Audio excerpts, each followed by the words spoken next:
Hello dear students, आजच्या लेक्चरमध्ये आपण ह्या चॅप्टरमधला एक अनादर महत्त्वाचा पार्ट डिस्कस करणार आहोत, ज्याचं नाव आहे कंट्रोल अँड कोऑर्डिनेशन. कंट्रोल आणि कोऑर्डिनेशन हा पार्ट प्लांट्समध्ये कशा पद्धतीनं होतो आणि ॲनिमल्समध्ये कशा पद्धतीनं होतो, हा दोन्ही आपल्याला शिकायचं आहे. सो स्टुडंट्स, याच्यामध्ये सगळ्यात आधी काही कन्सेप्टचं मीनिंग आपण समजवून घेऊयात. सगळ्यात पहिली कन्सेप्ट आहे दॅट इज कंट्रोल. कंट्रोल कशाला म्हणायचं, कोऑर्डिनेशन कशाला म्हणायचं.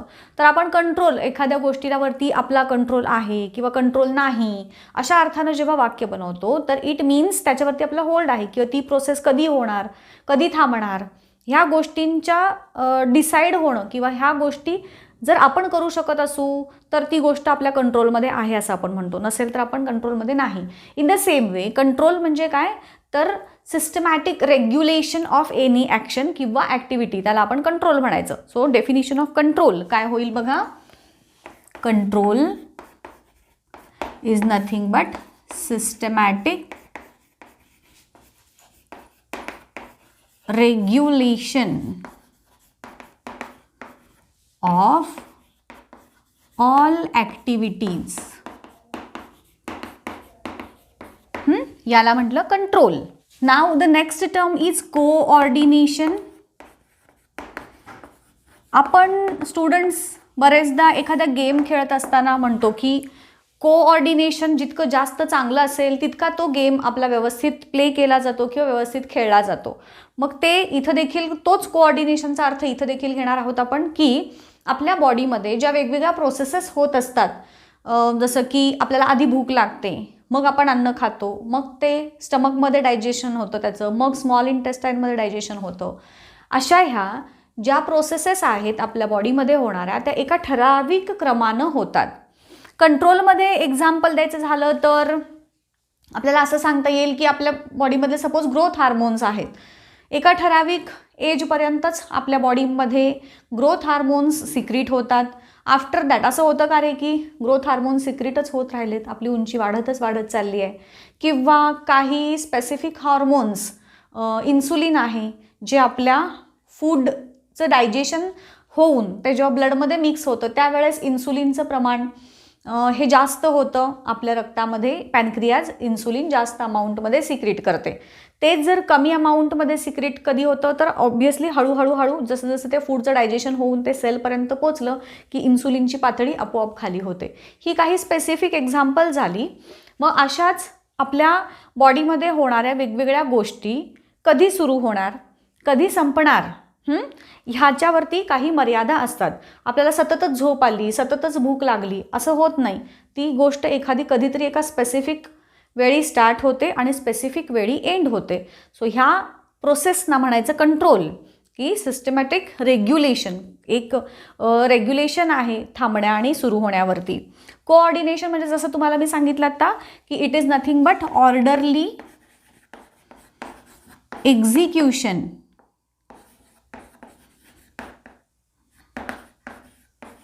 Of activities. बॉडीमध्ये होणाऱ्या वेगवेगळ्या ॲक्टिव्हिटीज ज्या आहेत त्या एका ठराविक क्रमाने होणे, याला म्हणायचं कोऑर्डिनेशन. ह्या दोन गोष्टी झाल्या.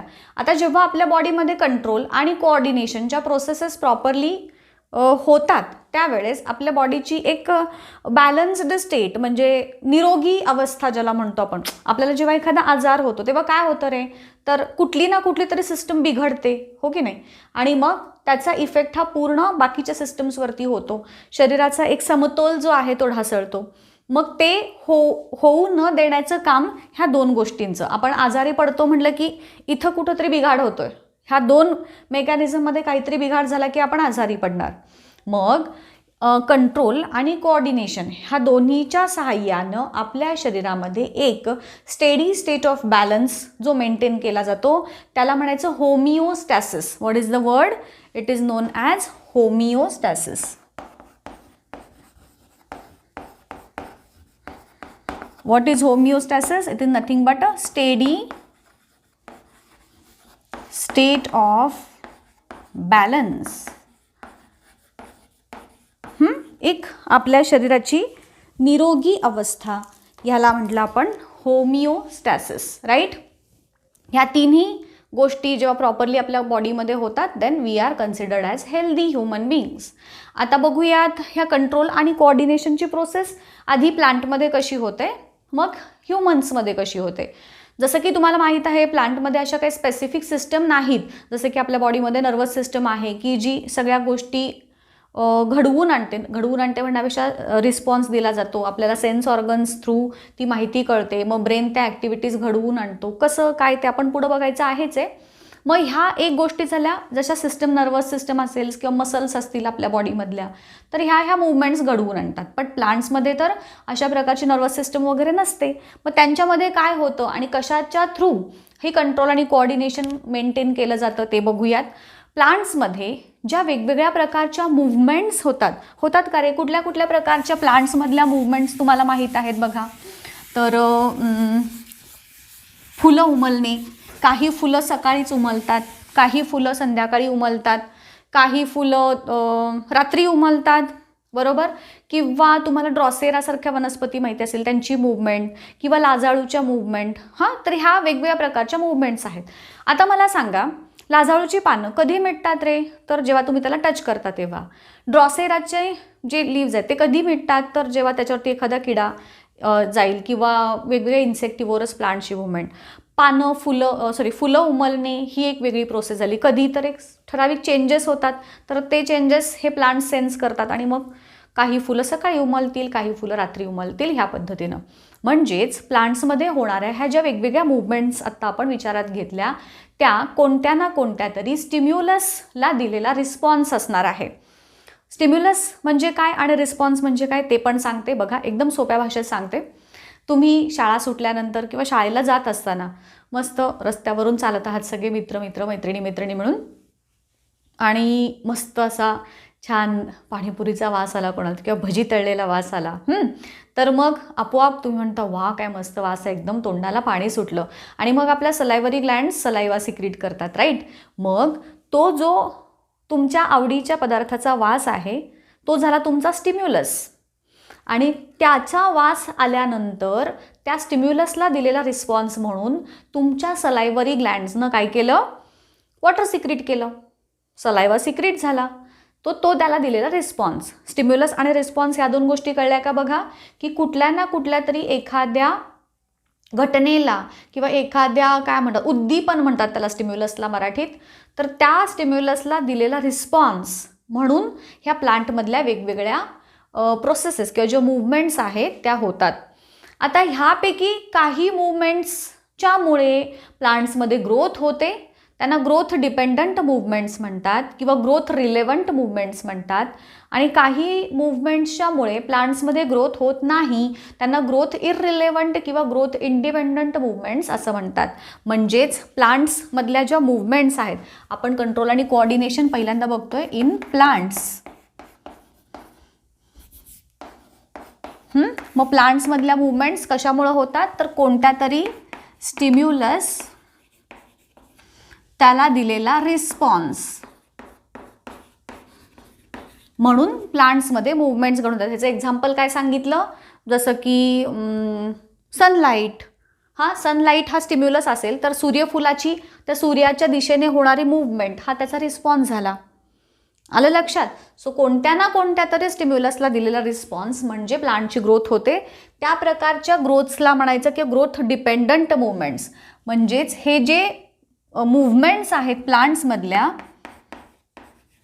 आपण एक छोटासा चार्ट बनवूयात. मूव्हमेंट्स ऑफ प्लांट्स ह्या दोन प्रकारच्या. कुठल्या कुठल्या? पहिला प्रकार ग्रोथ रिलेव्हंट आणि दुसरा प्रकार ग्रोथ इररिलेव्हंट. ग्रोथ रिलेव्हंटला ग्रोथ डिपेंडंट असं देखील म्हणतात किंवा ह्यालाच ट्रॉपिझम असं देखील म्हटलं जातं. ट्रॉपिझम किंवा ट्रॉपिक मूव्हमेंट्स.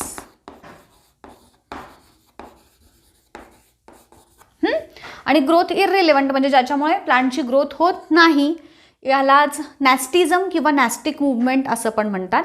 आता बघा, ह्या ग्रोथ रिलेव्हंट मूव्हमेंटची काही एक्झाम्पल्स म्हणजे फोटोट्रॉपिझम,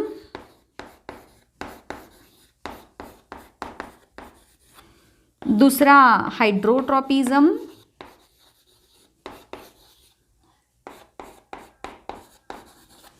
तिसरा ग्रॅव्हिट्रॉपिझम,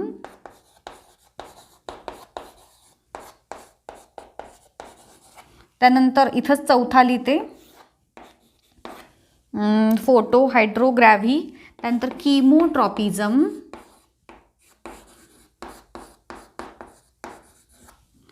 आणि अजून कुठला राहिला, ओके, ह्याच्यामध्ये एवढाच पार्ट येतो.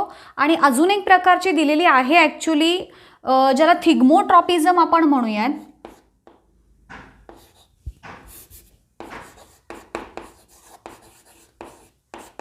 हा असं स्पेसिफिकली तुमच्या टेक्स्टबुकमध्ये वेगळा दिलेला नाही, बट मी इथं इन्क्लूड केला नाही का. तुमच्या एका टेक्स्टबुकमध्ये एका चौकटीत दिलेली आहे बघा माहिती, की लीव्हच्या झाडाचे जे टेंड्रिल्स असतात, टेंड्रिल म्हणजे ज्या घेवड्यासारख्या जे प्लांट्स आहेत, तुम्हाला इथं चित्र दिसेल बघा, तर त्या वेली ज्या असतात नॉर्मली त्यांना स्वतःचे असे स्टेम्स त्यांचे वीक असतात, मग ते कोणत्या ना कोणत्या तरी सपोर्टवरती स्वतःचे जे टेंड्रिल्स आहेत ते अडकवतात आणि त्याच्या साहाय्यानं वरती चढतात.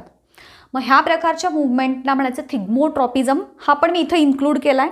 त्याच्या थ्रू देखील प्लांटची ग्रोथच होते. ॲक्च्युली हा ग्रोथ रिलेटेड मूवमेंट्समध्ये तुम्हाला दिलेला नाही आहे, बट मी इथं इन्क्लूड केला आहे तुमच्या माहितीसाठी, सगळे आपण एकत्र. आता हे ट्रॉपिक मूवमेंट्सचा पहिला प्रकार फोटोट्रॉपिझम, हायड्रोट्रॉपिझम, ग्रॅव्हिट्रॉपिझम, किमो आणि थिग्मो. आणि ग्रोथ इररिलेव्हंटमध्ये मग ओपनिंग ऑफ फ्लावर्स वगैरे हे पार्ट्स येतील. Opening of flowers in day, काही फुलं दिवसा उगवतात, और नाईट, काही फुलं रात्री उमलतात. त्यानंतर मूवमेंट ऑफ सनफ्लावर, सनफ्लावरची मूवमेंट टुवर्ड्स द सन, ही देखील ग्रोथ इररिलेव्हंट मूवमेंट आहे, त्याच्यामुळे काही ग्रोथ होत नाही ना त्या प्लांटची. सो हे मेन प्रकारच्या दोन मूवमेंट झाल्या, ग्रोथ रिलेव्हंट आणि ग्रोथ इररिलेव्हंट. आता ह्या ज्या दोन्ही मूवमेंट्स आहेत त्या डिटेलमध्ये ह्याच्यामध्ये काय काय येतं, ह्याच्यामध्ये काय कसं सांगायचं, प्रश्न कसा विचारला की आन्सर कसं लिहायचं, हा सगळा पार्ट आपण नेक्स्ट लेक्चरमध्ये डिस्कस करणार आहोत. हा चार्ट तेवढा महत्त्वाचा आहे. स्क्रीनशॉट काढून हे चार्ट तुमच्या नोटबुकमध्ये उतरवून घ्या. ह्याचा तुम्हाला आन्सर्स लिहिण्यासाठी खूप जास्त उपयोग होणार आहे. ठीक आहे. लेक्चर कसं वाटलं मला नक्की कळवा. भेटूयात आपण पुढच्या लेक्चरमध्ये. Till then good bye.